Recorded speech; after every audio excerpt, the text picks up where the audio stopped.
Caribbean सागर के बीच एक परिवार अपनी यट पर छुट्टियां मना रहा होता है। माँ जूलिया तैरने के लिए पानी में कूद जाती है। आराम करते समय उसे कुछ अजीब महसूस होता है, लेकिन आसपास कुछ दिखाई नहीं देता।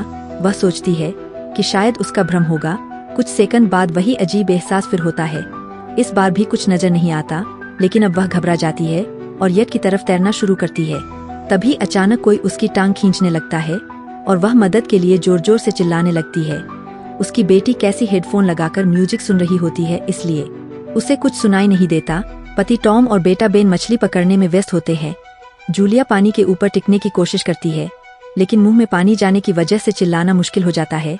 थोड़ी देर बाद टॉम को एहसास होता है कि काफी देर से उसने जूलिया को नहीं देखा। वह यट पर उसे ढूंढता है और फिर अपनी पत्नी को खतरे में देख लेता है।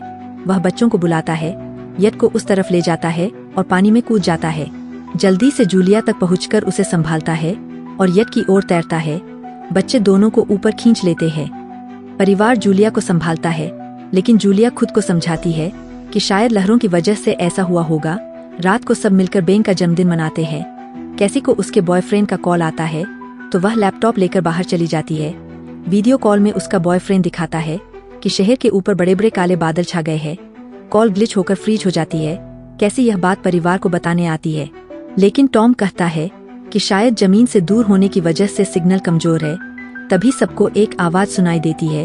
वे सब बाहर जाते हैं और देखते कि व्हेल मछलियों का एक समूह गुजर रहा है। टॉम समझाता है कि व्हेल मछलियां हमेशा पृथ्वी के मैग्नेटिक फील्ड को फॉलो करती है, लेकिन जब तूफान आता है तो वे कंफ्यूज हो जाती है। अचानक यट जोर से हिलती है और बेन गिर जाता है। टॉम को चिंता होती है कि कहीं यट को नुकसान तो नहीं पहुंचा, इसलिए वह डाइव करके नीचे चेक करने चला जाता है। कुछ देर बाद वह सतह पर वापस आता है, लेकिन उसके कंधे पर एक बड़ा घाव होता है। जूलिया तुरंत उसका जख्म सीती है। टॉम बताता है कि पानी के अंदर उसे ऐसा लगा जैसे उसके पीछे कोई बहुत बड़ा जीव था, लेकिन जब उसने मुड़कर देखा तो प्रोपेलर से कट लग गया। वह कहता है कि जो भी चीज थी बहुत बड़ी थी। टॉम को यट पर काफी नुकसान दिखाई देता है, इसलिए उन्हें मदद बुलानी पड़ती है। जूलिया बार बार रेडियो पर कोशिश करती है। कैसी फोन पर सिग्नल ढूंढती है, लेकिन कुछ भी काम नहीं करता।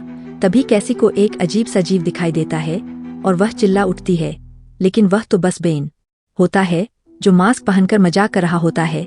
कुछ देर बाद यह पूरी तरह बंद हो जाती है और समुद्र के बीच में फंस जाती है।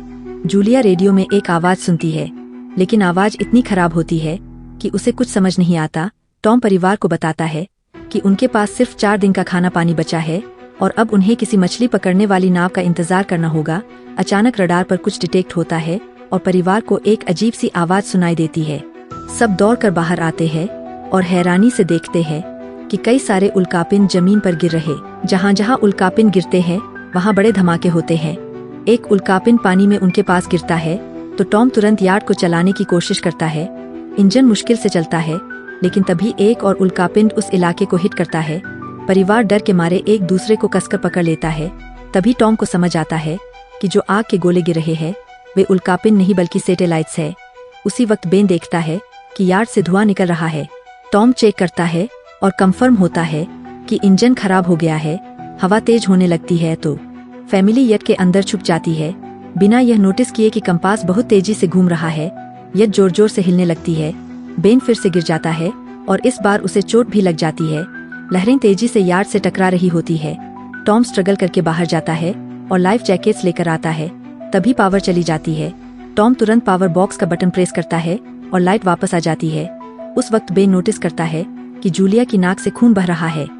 जूलिया को चक्कर आने लगते हैं, जबकि कैसी सिंक पर जाकर उल्टी कर देती है। टॉम रेडियो ट्राई करता रहता है पर सिग्नल नहीं मिलता। अचानक एक तेज हाई पिच नॉइज आती है और हवा और भी स्ट्रांग हो जाती है। जूलिया दरवाजे बंद करने की कोशिश करती है, पर एक हैच खुल जाता है और हवा खिड़कियां तोड़ने लगती है।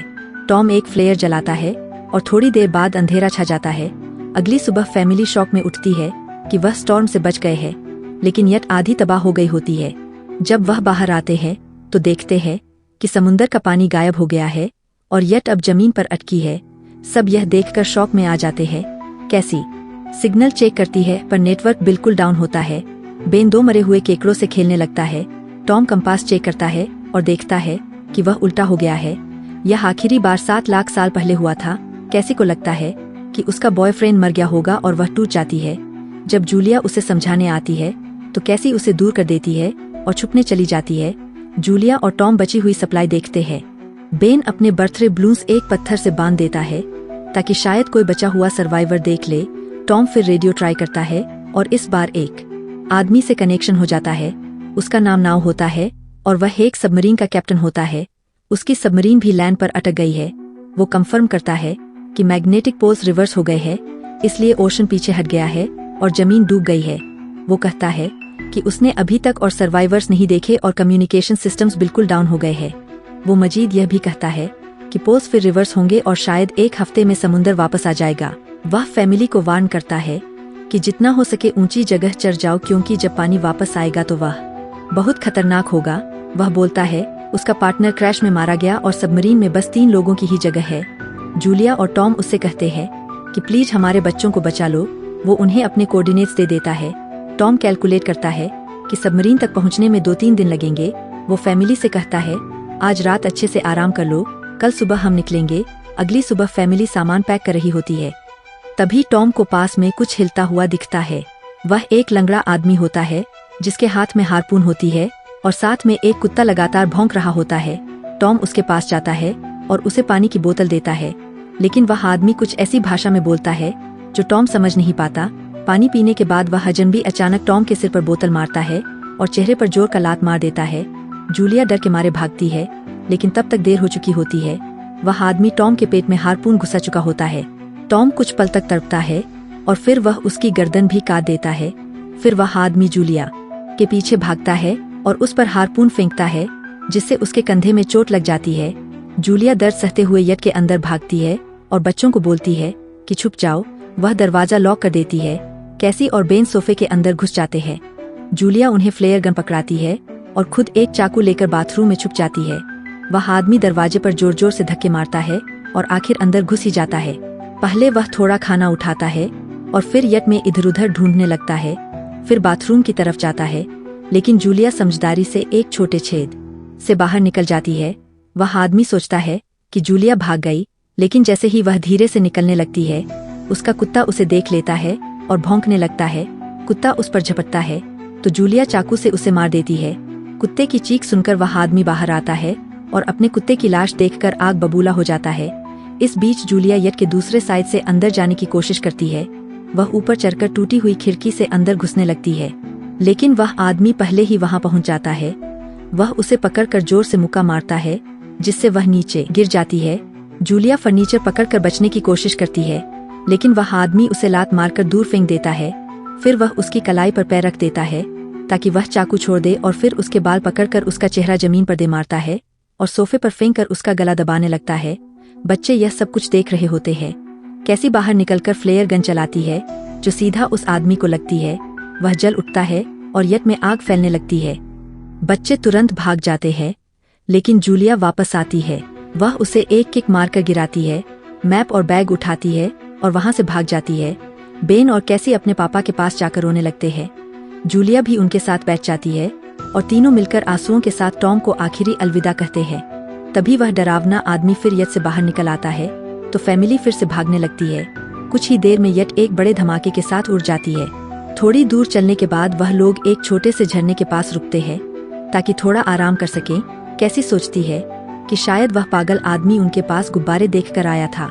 यह सुनकर बेन खुद को कसूरवार मानने लगता है। जूलिया उसे समझाती है कि इसमें उसकी कोई गलती नहीं थी और सबको आगे बढ़ने को कहती है, क्योंकि वह आदमी अभी भी उनके पीछे है। रास्ते में एक छोटे तालाब के पास बेन एक मरी हुई हैमर हेड शार्क देखकर हैरान रह जाता है। तभी जूलिया नोटिस करती है कि वह आदमी फिर उनके करीब पहुंचने वाला है। सब लोग दौड़ पड़ते हैं और एक रेत के टीले से नीचे गिर जाते हैं, जहां उन्हें जहरीला कचरा दिखाई देता है।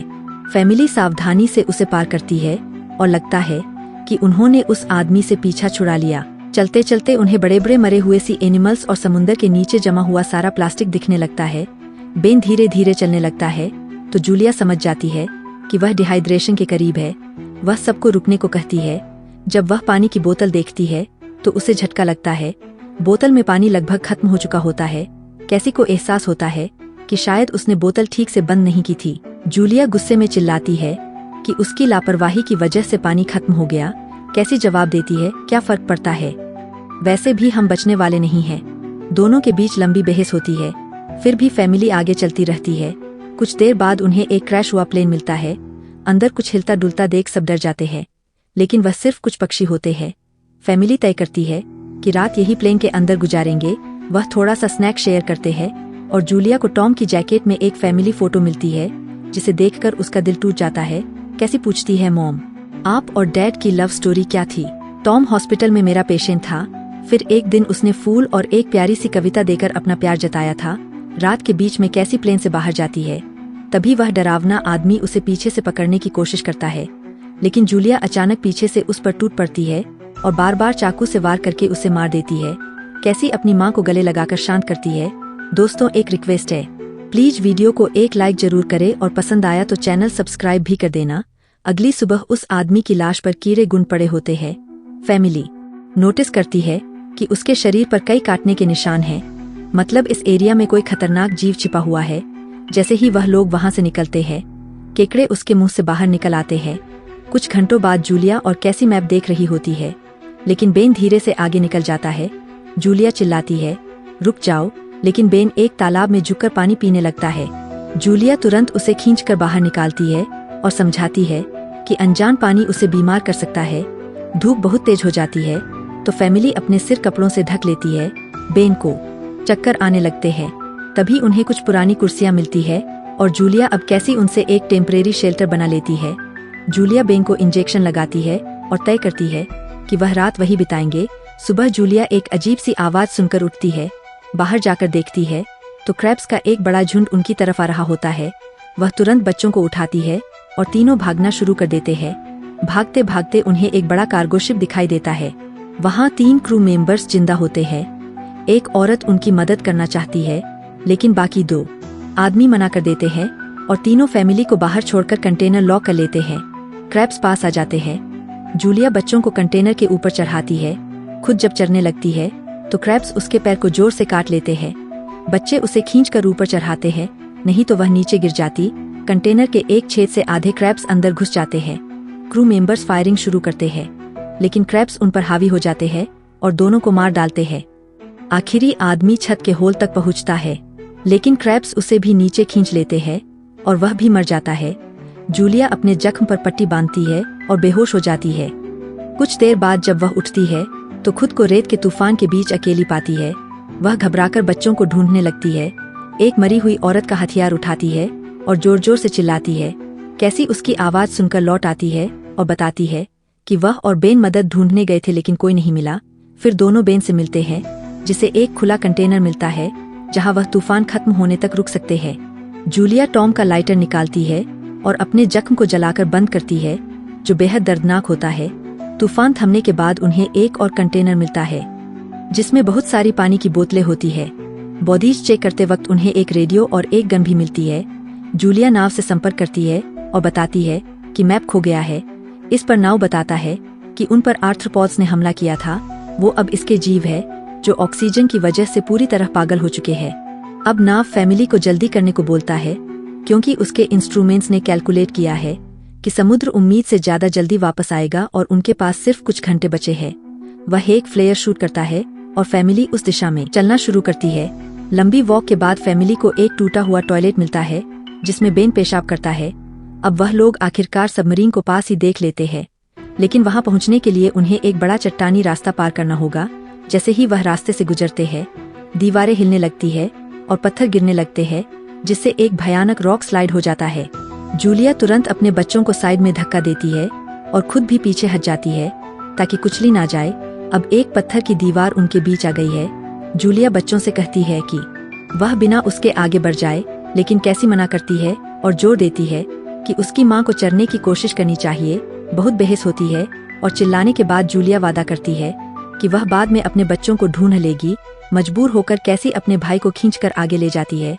बच्चे चट्टानी रास्ता चढ़कर सबमरीन की तरफ भागते हैं, लेकिन वहां पहुंचकर देखते हैं कि नाव बाहर खून में लथपथ पड़ा है। वह समझाता है कि उसके लिए सब खत्म हो गया है और अब बच्चे सबमरीन ले सकते हैं। यह सोचकर कि एक एक्स्ट्रा जगह होगी, कैसी वापस अपनी माँ को ढूंढने भागती है।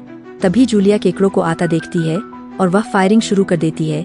कुछ केकड़ों को वह मार देती है, लेकिन झुंड बहुत बड़ा होता है और सबसे लड़ना मुश्किल हो जाता है। उसी वक्त कैसी दीवार के ऊपर दिखाई देती है और हाथ आगे बढ़ाती है तो जूलिया अपने घायल पैर के बावजूद तेजी से चढ़ना शुरू करती है। कैसी की मदद से वह दूसरी तरफ पहुंच जाती है और दोनों साथ में सबमरीन की तरफ भागते हैं।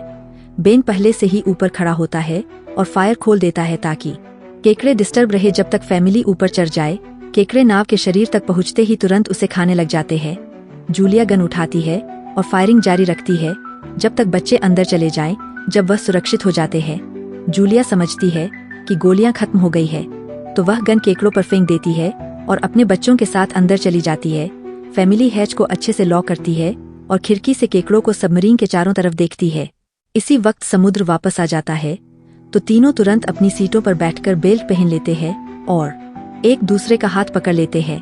तेज लहरें सबमरीन को जोर जोर से इधर उधर फेंकना शुरू कर देती है जिससे जूलिया को पूरी जर्नी के विजन दिखने लगते हैं और कैसी उल्टी कर देती है।